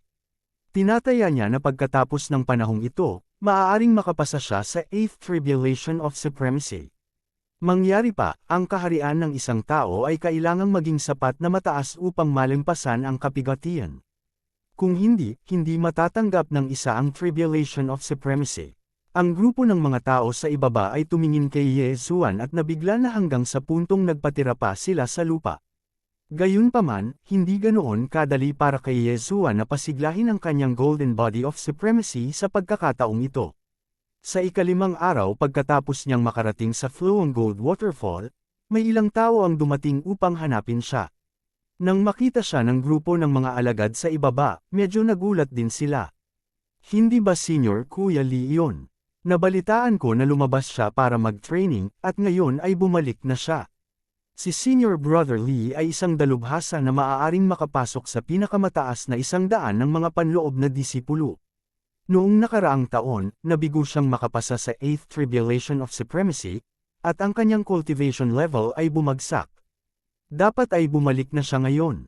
I wonder kung kailan niya malalampasan muli ang Tribulation. Nabalitaan ko na namatay ang nakababatang kapatid ni Kuya Lee na si Lee Tao. Ito kaya ang dahilan. Ano, Lee Tao? Nagbulungan ang mga tao sa ibaba. Gayunpaman, hindi nakatakas sa pandinig ni Yezuan ang kanilang talakayan. Sa sandaling ito, binuksan ni Yezuan ang kanyang mga mata. Ang kuya ni Lee Tao. Nagtaas siya ng kilay, na si Lee Tao ay ang disipulong nakaberde na agad na napatay sa pinakahuling hakbang ni Luo. Hindi niya inaasahan na mayroon siyang kapatid na nasa tuktok ng ika-7 Tribulation Supremacy Stage. Lumingon siya at nakita ang isang pamilyar na figure. Ito ay ang binata na nakaputi mula noong araw na iyon. Sa sandaling ito, nakaturo sa kanya ang binata na nakaputi at may kausap na lalaki sa tabi niya. Kabanata 877. Ikaw si Yezuan. Sinabi ng lalaki kay Yezuan mula sa malayo. Lumipad palabas ng Floong Gold Waterfall si Yezuan at sinabing, tama. Nasaan ang babaeng pumatay sa kapatid ko? Galit na sigaw ni Senior Brother Lee. Ang pangungusap na ito ay nagpang-inig sa mga tao sa paligid. Ang kapatid ni Senior Brother Lee Teng, si Lee Tao, ay talagang patay na. Mababa ang husay ng kapatid mo, kaya ayos lang na namatay siya. Bakit? Gusto mo ba siyang ipaghiganti? Naglabas si Yezuan ng isang kamiseta at isinuot ito, pagkatapos ay sumugod sa harap ni Lee Teng. Nililigawan mo si kamatayan. Galit na galit si Lee Teng. Paanong hindi siya magagalit kung patay na ang kanyang kapatid? Bukod dito, naglakas loob si Yezuan na kausapin siya ng ganoon. Nililigawan niya si kamatayan, subalit, nang akmang aatake na siya, biglang tumayo sa kanyang harapan ang binata na nakaputing damit. Senior Kuya Lee, huwag kang padalos-dalos. May mga alituntunin ng sekta. Nagmamadaling paalala ng binata na nakaputing damit. Kung ganoon, ano sa tingin mo ang dapat nating gawin? Tiningnan ni Liteng ang binata na nakasuot ng puti. Sa oras na ito, alam din ni Liteng na sina Yezuan at Luo Luo ay nasa ilalim na ng pag-aalaga ni Elder Hanming, kaya imposibleng patayin sila. Kung hindi, matagal nang pinatay ni Liteng si Yezuan. Ngunit sa oras na ito, Liteng, Wang Chengping. Biglang may tumunog na boses. Napalingon ang lahat at nakita ang isang kabataang nakaitim na nakadamit na sumugod. Liteng, Wang Chengping, kayong dalawa ay random na napili para sa isang training mission. Malapit na kayong bumuo ng isang team. Pumunta at magtipon kaagad, sinabi ng kabataang nakaitim na damit kay Liteng. Damn it! Nagmura si Liteng sa kanyang puso. Hindi siya naglakas loob na magmura sa publiko. Kung tutuusin, mas mataas ang status ng kabataang ito na nakaitim na damit kaysa sa kanya. At saka, nandito ba si Junior Brother Yezuan sa ilalim ni Elder Hanming? Biglang sumigaw ang binatilyong nakaitim. Ham! Nagulat si Yezuan sa binata na nakaitim at sinabing, ako si Yezuan. Senior Brother, ano ang problema? Pinapatawag ka ng training elder. Sabi ng binata na nakaitim ang damit. Pagsasanay sa matanda. Nang marinig ang pangalang ito, itinaas ni Yezuan ang kanyang kilay. Ang training elder na ito ay may mataas na katayuan sa Burning Sun Hall. Ang kanyang lakas ay nireranggo sa nangungunang limang. Siya ang hall master ng training hall at madalas na nagbibigay ng mga misyon sa pagsasanay. Gayunpaman, hindi tinanggap ni Yezuan na hindi tinanggap ang misyon, bakit siya ipinatawag. Tila siya rin ang napili ng random experience mission na iyon. Nang marinig ni Liteng ang mga salitang ito, agad siyang nagpakita ng nakakatakot na ngiti. Hindi lang iyon, ganoon din ang ginawa ng binata na nakaputing damit. Si Yezuan ay hindi masyadong nag-isip tungkol dito. Nag-impake siya at umalis kasama ang binata na nakaitim. Sumunod sa likuran niya si Liteng at ang nakaputing damit na kabataan, na nanunuya. Napakabilis, dinala ng nakaitim na kabataan si Yezuan at ang iba pa sa training hall. Sa sandaling ito, medyo marami na ang mga disipulo sa loob ng court na nagtitipon dito. Ang boses ni Luo Luo ay umalangaw sa isip ni Yezuan. Lumingon siya at nalaman na nasa training hall din si Luo Luo. Ilang araw na ang nakararaan, initemper niya ang kanyang sovereign golden body sa flowing gold waterfall. Si Luo Luo ay tinawag ni Hanming upang gabayan siya. Kasabay nito, nakalusot din si Luo Luo sa tuktok ng 6th Supremacy. Sa loob ng ilang araw, makakaranas na siya ng kanyang kapigatian. Senior Kuya Lee, siya na yan. Sa sandaling ito, biglang itinuro ng binata na nakaputing damit si Luo Luo. Napansin din ni Liteng si Luo Luo at agad na nagpakita ng galit na ekspresyon. Young Master, sino ang lalaking ito? Tanong ni Luo Luo, hindi naiintindihan ang sitwasyon. Kapatid ni Li Tao iyon. Casual na sagot ni Yezuan. Oh, natural na hindi makakalimutan ni Luo Luo ang malas na lalaki na agad niyang pinatay. Bagamat siya ay 3 kaharian na mas mababa kaysa kay Liteng, si Luo Luo ay may kalmadong ekspresyon pa rin. Luo Luo, anong nangyayari ngayon? Tiningnan ni Yezuan ang mga nakapaligid na inner disciples at nagtatakang nagtanong. Sumagot si Luo Luo, kami ay napili. Susunod, kailangan naming bumuo ng isang koponan kasama ang iba at gawin ang misyon ng pagsasanay ng magkasama. Pero kakapasok lang namin sa inner sect. Naguguluhan si Yezuan. Hindi rin ako sigurado. Wala namang magagawa si Master. Walang magawang umiling si Luo Luo. Kaya sa pilitin, medyo walang magawa si Yezuan. Gayunpaman, bigla niyang naunawaan ang mga tingin ni Liteng at ng binata na nakasuot ng puti. Pagkatapos ni Yezuan, mas maraming panloob na disipulo ang sunod-sunod na pumasok. Ang mga disipulong ito na napili ay hindi mahina. Ang pinakamahina ay ang 7th Supremacy, at ang pinakamalakas ay ang Mid-8th Tribulation Supremacy. Itinuring silang nangungunang mga alagad sa Burning Sun Hall. Hindi nagtagal, lumitaw din ang training elder. So strong. Is this a 9th Tribulation Supremacy? Nilunok ni Yezuan ang kanyang laway. Sapat na ang 9th Tribulation Supremacy para lipulin ang lahat ng naruroon. Lahat, isang bagong round ng training mission ang inisyo. Susunod, bubuo ka ng maliit na team na may 5 upang kumpletuhin ang misyon. Kung makumplito mo ang misyon, makakatanggap ka ng malaking halaga ng kontribusyon na puntos. Siyempre, maaari ka ring tumanggi. Kung may tumanggi, maaari kang mag-withdraw on the spot. Sumulyap ang training elder sa 12-dosenang tao sa ibaba. Ako ay umatras. Malapit na akong sumailalim sa aking kapigatian. May sumigaw agad. Sige, pwede ka nang umalis. Tumango ang training elder. Sa sandaling ito, nagtanong si Luo-Luo sa kanyang isip, Young Master, pupunta ba tayo?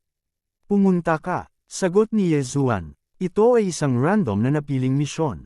Ang mga puntos ng kontribusyon ay mas mataas kaysa sa mga ordinaryong misyon.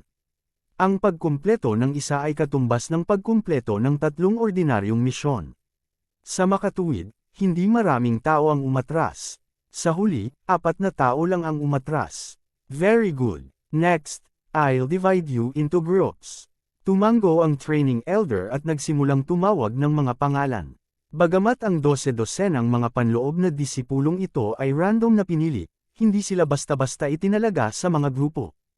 Ang iba't ibang mga kadahilanan ay dapat isaalang-alang. Tahimik na nakatayo doon si Yezuan.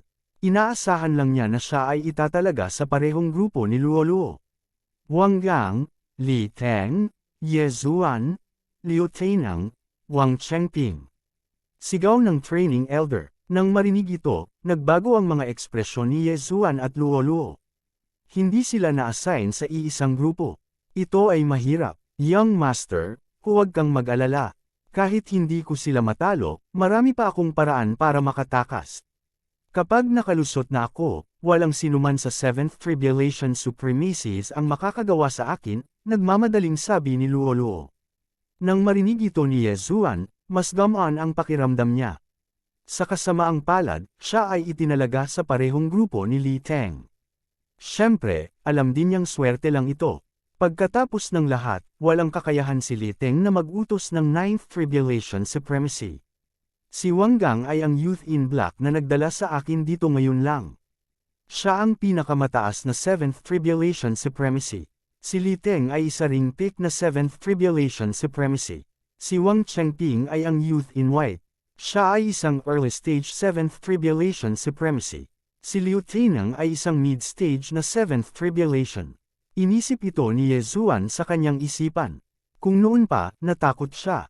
Gayunpaman, ngayong nakalusot na siya sa 7th Tribulation Supremacy, hindi siya natakot kahit na magsanib puwersa silang 4. Ano ang dapat ikatakot noong sina Li Teng at Wang Chengping lang? Anak, patay ka na. Si Li Teng ay nakatayo sa likod ni Yezuan na may matinding tingin. Kabanata 878. Kayong lahat, umalis sa loob ng 3 araw. Sabi ng training elder, agad na umalis ang lahat sa training hall. Ang pinuno ng pangkat ni Yezuan ay si Wang Gang, at ang target ng training mission ay nasa kanyang mga kamay. Sa sandaling ito, tinawag niya si Yezuan at ang 3 pa. Kung wala kayong ibang gagawin, aalis na tayo bukas. Sinabi ng binata na nakaitim na si Wang Gang kay Yezuan at sa 3 pa. Leader, ano ang training mission natin? Tanong ng mid-stage 7th Supreme Martial Artist na si Liu Tainang. Ibinigay ni Wang Gang ang parchment sa kanyang kamay at sinabing, patayin ang City Lord ng Celestial Ocean City, isang early stage 8th Supreme Martial Artist. Ang kanilang koponan ay binubuo ng 2 peak 7th Supreme Martial Artists, isang mid-stage 7th Supreme Martial Artist, at 2 early stage 7th Supreme Martial Artists. Gayunpaman, lahat sila ay mga elite na disipulo ng Burning Sun Hall, kaya hindi naging problema para sa kanila na hamanin ang mga mas mataas na ranggo. Kaya naman, hindi naging mahirap para sa kanila ang misyon na ito, basta't mahusay silang nagtutulungan. Ang Celestial Ocean City ay nasa teritoryo ng Juyin Palace, at ang City Lord ay tila dekan ng Juyin Palace. Nakangiting sabi ni Liu Tainang, Senior Brother Wang, Senior Brother Li, kasama kayong dalawa dito, ang misyon na ito ay tiyak na matatapos ng maayos. Ang maliit na kapatid na ito ay nakinabang ng malaki sa pagkakataong ito. Huwag kang pabaya, maraming tao sa Celestial Ocean City Lord Manor. Kapag may dumaan na eksperto mula sa Juyin Palace, magiging problema ito. Bumalik ka at maghanda, aalis tayo bukas. Sinabi ni Wang Gang kay Ye Zuan at sa tatlo pa. Pagkatapos, naghiwa-hiwalay sila sa isang habag. Brat, hindi ka talaga umatras sa mission, this time mamamatay ka ng malungkot. Biglang naabutan ni Li Teng si Ye Zuan at sinabi sa mahinang boses nang dumaan siya sa kanya. Walang pakialam si Ye Zuan. Kung ang Li Teng na ito ay nililigawan si kamatayan, hindi niya naisip na ipadala siya sa kanyang paraan. Luo, mag-ingat ka kapag ginagawa mo ang misyon. Kung may na-encounter kang mali, tumakas ka, paalala ni Ye Zuan.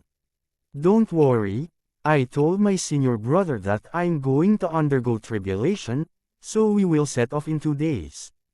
At that time, I will be a 7th tribulation supreme martial artist. Humajijek si Luo. Ingat ka. Tumango si Ye Zuan. Naniwala siya sa lakas ni Luo. Si Luo ay may misteryosong bloodline sa kanyang katawan, at ang kanyang mga galaw ay walang katapusan. Hanggat gumawa si Luo ng isang pambihirang tagumpay, ang misyon ay hindi masyadong mapanganib. Si Ye Zuan at Luo ay bumalik sa kanilang tirahan. Hindi nagtagal, dumating si Han Ning. Master, Ye Zuan at Luo. Kakapasok mo pa lang sa inner sect at nabigyan ka na ng random training mission. Wala akong magagawa, kunin mo itong illusion breaking stone. Salamat, Guru. Para kay Luo, binigyan na siya ni Han Ning ng isang set ng claw intent. Ito rin ay nasa 75%. Pagkatapos, naunang umalis si Han Ning. Tuldok, bukas, aalis si Ye Zuan para gawin ang misyon. Hindi siya pumunta sa Flowing Gold Waterfall para painitan ang kanyang sovereign golden body. Sa halip, nanatili siya sa kanyang tirahan upang panuorin ang layunin ng espada. Napakalakas na ng kanyang depensa, ngunit medyo mahina ang kanyang kapangyarihan sa pag-atake. Ang 65% sword intent ay halos hindi makakasakit kay Li Teng, na nasa tuktok ng 7th Supreme Being. Mabilis na dumating ang sumunod na araw. Nagpaalam si Ye Zuan kay Luo at nakipagkita kay Wang Gang at sa iba pa. Hindi huminto ang brat na iyon. Nagliwanag ang mga mata ni Li Teng nang makita niya si Ye Zuan. Natatakot siya na. Si Ye Zuan ay umalis sa misyon kung siya at si Ye Zuan ay nasa iisang grupo. Very good. Nandito na lahat. Tara na. Tumingin si Wang Gang sa paligid at nanguna. Mukhang kalmado si Ye Zuan. Hindi niya pinansin sina Li Teng at Wang Chengping at sumunod.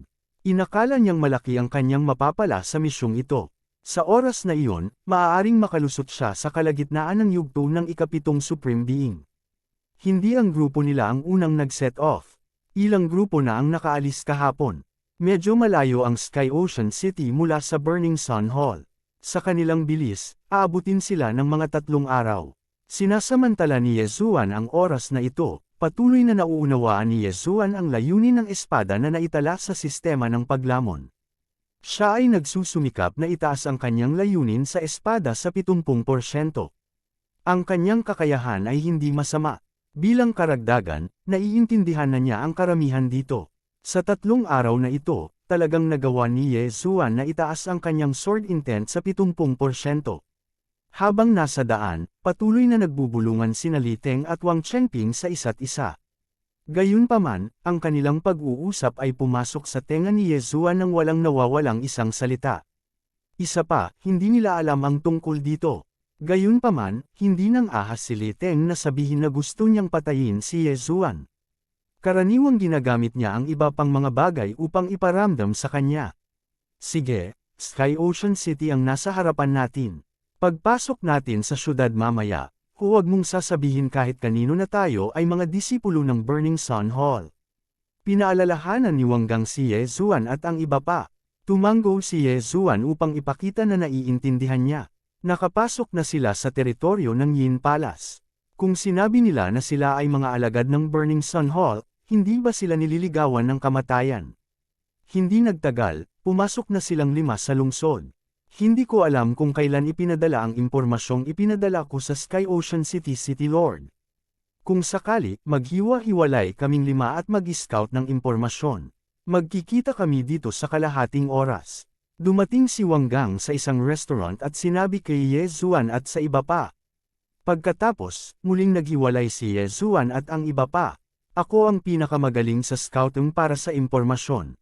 Ngumisi si Yezuan sa kanyang puso. Mayroon siyang eye of control. Magagamit niya ito kahit sa mga lansangan ng hindi binibigyan ng sarili. Gayunpaman, bago iyon, handa pa rin si Yezuan na gawin ang lahat. Diretso siyang pumasok sa isang tindahan ng armas. Mayroong hindi mabilang na Supreme Divine Weapons na nakadisplay sa loob, at ang may-ari ng weapon shop na ito ay isa lamang 6th Supreme Divine Weapon Pick Cultivator. Mata ng kontrol. Direktang ginamit ni Yezuan ang Eye of Control sa may-ari ng tindahan ng armas. Ding! Kontrolin ng matagumpay. Ang may-ari ng tindahan ng armas ay hindi alam na kontrolado ni Yezuan. Tapos, nakangiti itong lumapit sa kanya. Ay yaya, welcome, kuya.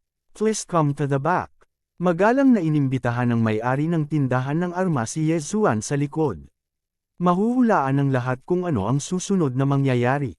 Ang kayamanan ng may-ari ng tindahan ng armas ay nasa bulsa ni Yezuan. Hindi lang iyon, nagtanong din si Yezuan.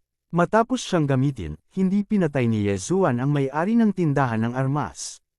Kung tutuusin, hindi naging madali ang pagpatay sa kanya.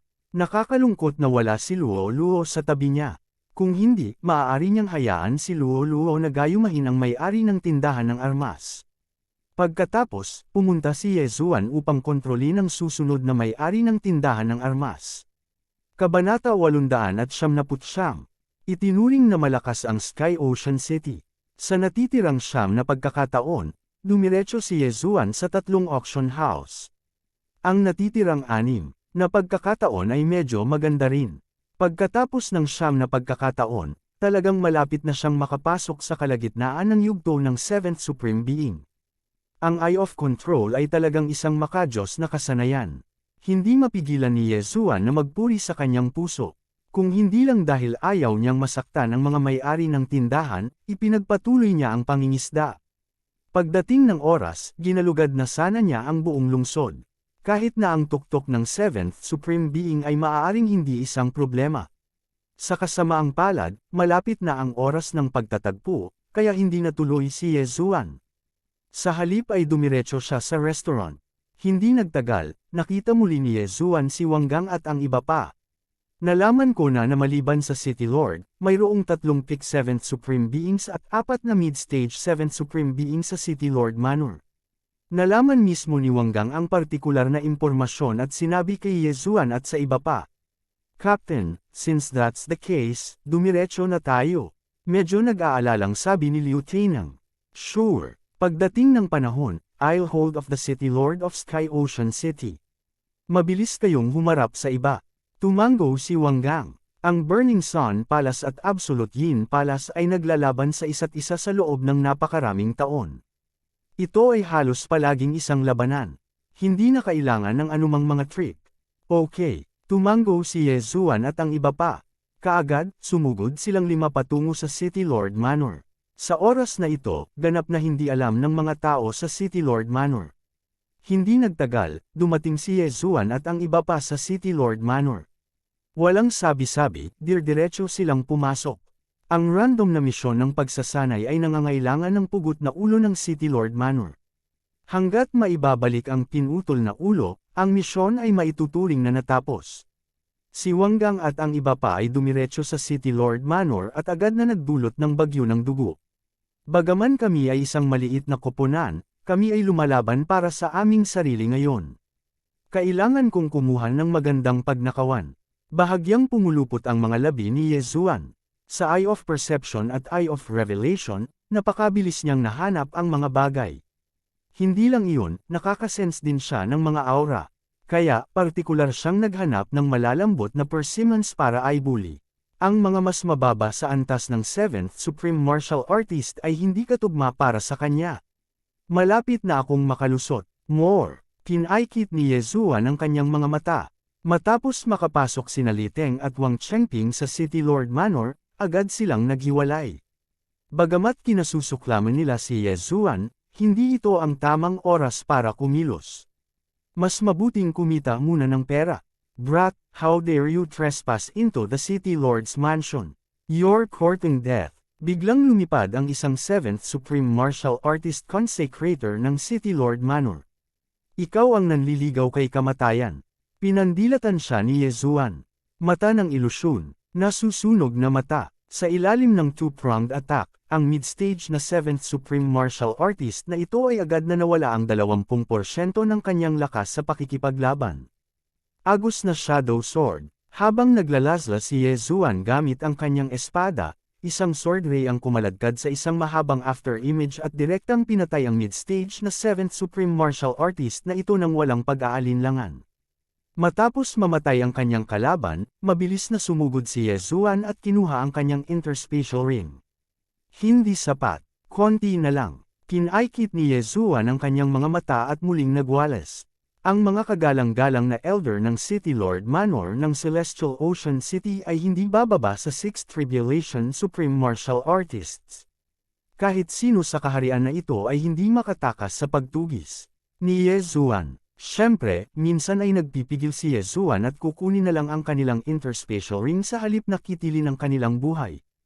How dare you, Burning Sun Palace's thief, appear in my unending Palace's territory?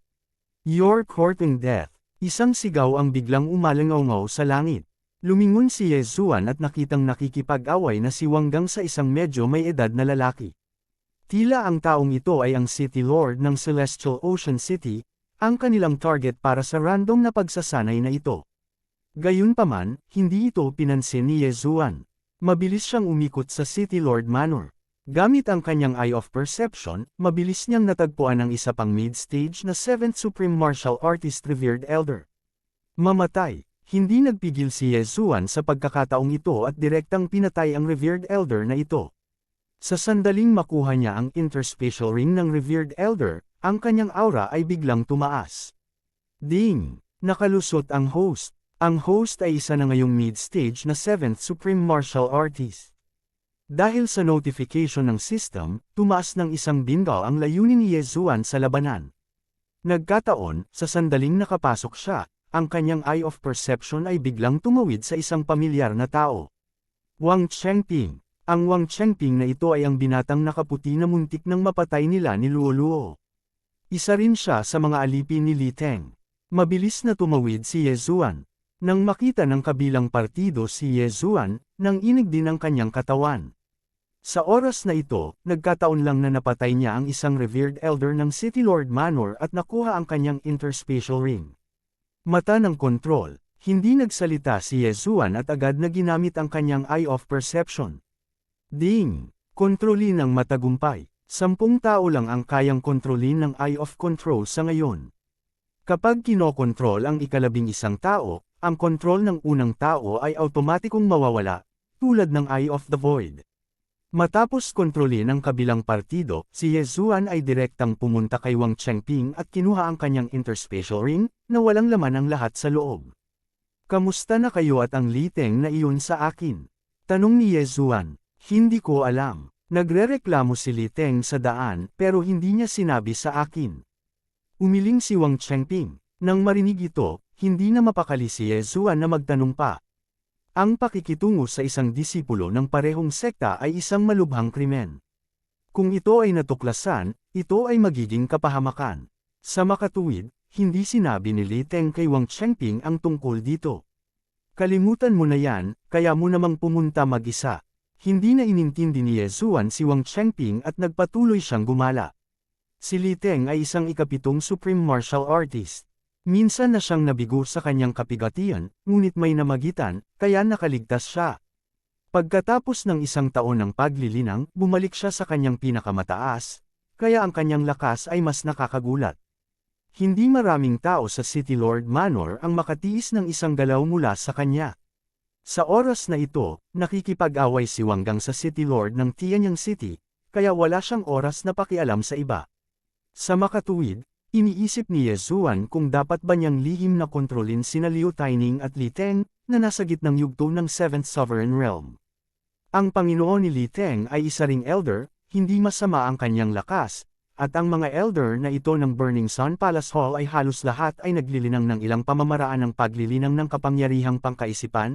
Marahil itong si Li Teng ay mayroon ding ilang pamamaraan ng paglilinang ng kapangyarihang pangkaisipan, kung siya ay nabigo, tayo ay malantad. Kinaikit ni Yezuan ang kanyang mga mata.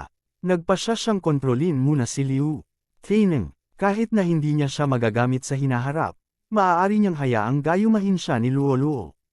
Natagpuan siya. Umaasa sa Eye of Insight, agad na natagpuan ni Yezuan si Liu Taining at nagmamadaling sumugod.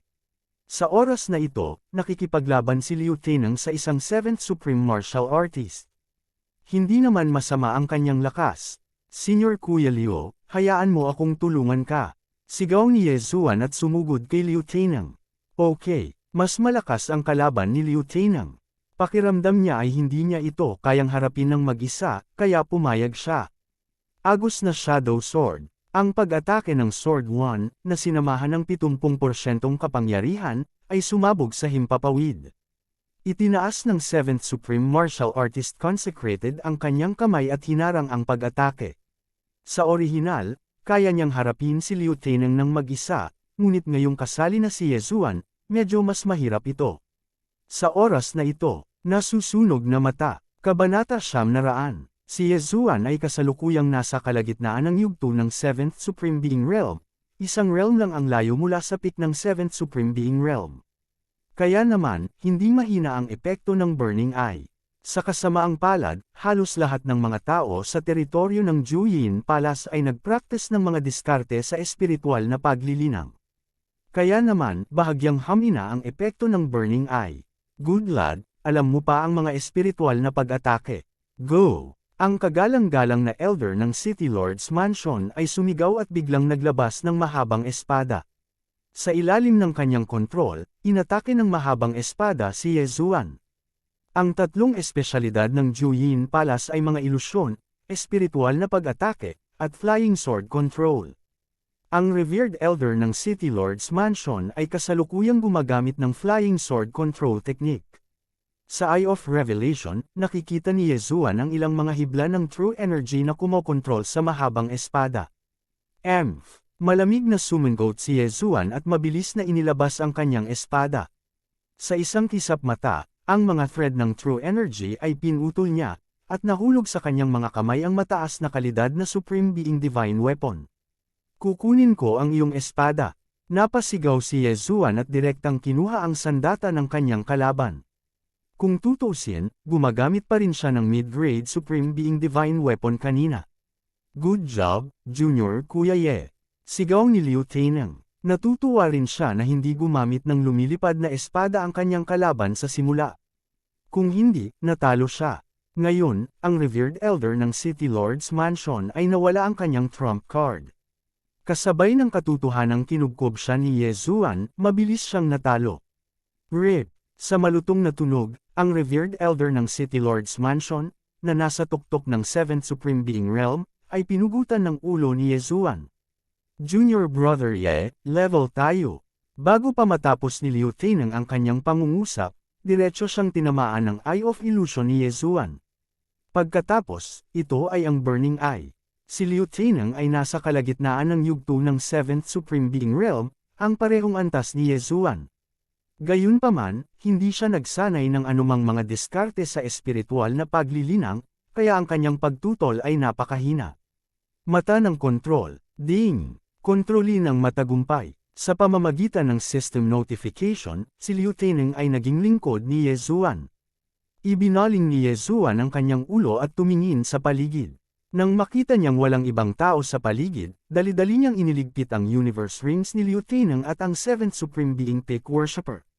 Medyo tumaas ang kanyang cultivation level. Sa City Lord Manor, maliban sa Heavenly Ocean City Lord, na isang 8th Tribulation Supreme, mayroong 3 pang 7th Tribulation Supreme Martial Artists. Ngayong nakipag-usap na sina Yezuan at Liu Taining sa isa, 2 na lang ang natitira. Gayunpaman, hindi naramdaman ni Yezuan ang mga aura ng 2 pa. Ang liteng na iyon ay may kaunting kakayahan. Para isipin na kaya niyang pangalagaan ang 2 7th Supreme Martial Artist ng napakabilis. Nanlamig ang puso ni Yezuan. Sa kabutihang palad, hindi siya handa na harapin si Li Teng. Kung hindi, inalerto sana niya ang kalaban. Sa sandaling ito, wala nang maraming banta ang natitira sa City Lord Manor. Ang Supreme Grade 8 City Lord na lang ang natira. Gayunpaman, nang lumingon si Yezuan para tingnan, natuklasan niya na ang Panginoon ng lungsod ng Celestial Ocean City ay pinatay din ni Wang Gang. Ang panloob na sekta ng Burning Sun Hall ay talagang isang pagtitipon ng mga elite. Ang Wang Gang na ito ay hindi niranggo sa pinakamataas na daan ng panloob na sekta. Pinanood ni Yezuan ang pag-alis ni Wang Gang sa bangkay ng Heavenly Ocean City Lord at ng Universe Ring. Natapos ang misyon. Nakakamangha talaga si Senior Brother Wang. Mabilis ding lumapit si Li Teng at binigay siya. Junior Kuya Li, hindi ka rin mahina, sagot ni Wang Gang. Kinuha niya ang malaking bahagi ng misyon sa pagkakataong ito. Napatay ni Li Teng ang dalawang 7th Supreme Martial Artists, kaya hindi masama ang kanyang ani. Para sa iba pa, nahati sila sa pagitan ni Yezuan at ng dalawa pa. Siyempre, lahat ng mga ani na ito ay napunta sa bulsa ni Yezuan sa huli. Senior Brother Wang, ngayong patay na ang Heavenly Ocean City Lord, kung gayon tayo. Biglang nanliit ang mga mata ni Li Teng. Hindi, ang Burning Sun Hall ko ay isang matuwid na sekta. Dahil patay na ang Heavenly Ocean City Lord, umalis na tayo. Umiling si Wang Gang, bagamat nakakalungkot, dahil sinabi ni Wang Gang, hindi nang ahas si Li Teng na magsalita at umalis kasama si Wang Gang. Ganoon din ang ginawa ni Yezuan. Gayunpaman, sa pangkat na ito, maliban kina Wang Gang at Li Teng, sina Liu Teneng at Wang Chengping ay mga tagapaglingkod ni Yezuan. Napakabilis ng kanilang mga kilos. Matapos patayin ang Heavenly Ocean City Lord, agad silang umalis. Kaya naman, huli na nang matanggap ng mga tao mula sa Juyin Palace ang balita. Gayunpaman, nang dumating ang mga eksperto mula sa Juyin Palace sa Heavenly Ocean City, isa sa kanila ang nag-abot ng isang larawan. Ito ang larawan ng mga disipulo mula sa Burning Sun Hall. Kinaykit ng eksperto mula sa Juyin Palace ang kanyang mga mata at umalis kaagad. Matapos makumplito ang misyon, pinangunahan ni Wang Gang si Yezuan at ang tatlo papalabas ng Heavenly Ocean City. Gayunpaman, hindi nila binalak na direktang bumalik sa Burning Sun Hall. Kung tutuusin, hindi madaling pumunta sa teritoryo ng Juyin Palace, kaya natural na gusto nilang mangolekta ng interes. Masyadong kapansin-pansin ang 5 tao sa isang team. Bakit hindi tayo hatiin sa 2 o 3 koponan? Sa oras na ito, biglang nagmungkahi si Li Teng. Sobrang eye-catching naman ng 5 tao.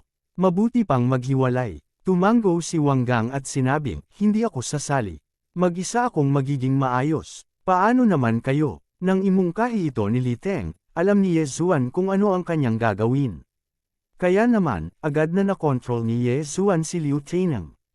Pupunta din ako mag-isa, sabi ni Liu Teneng. Ako din, dagdag ni Wang Chengping. Ngayon, isa na lang ang natitira. Pupunta din ako mag-isa, palihim na sabi ni Yezuan sa kanyang puso habang palihim niyang sinulyapan si Li Teng. Nang umalangaw-ngaw ang kanyang boses, kumikislap ang mga mata ni Li Teng gaya ng inaasahan.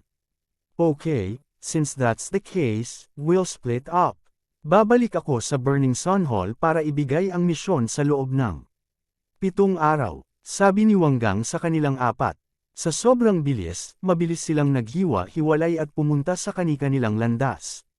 Kung hindi dumating si Li Teng para hanapin sila, hindi sana mag-abala si Yezuan na harapin siya. Pagkatapos ng lahat, may iba pang bagay na dapat gawin si Yezuan.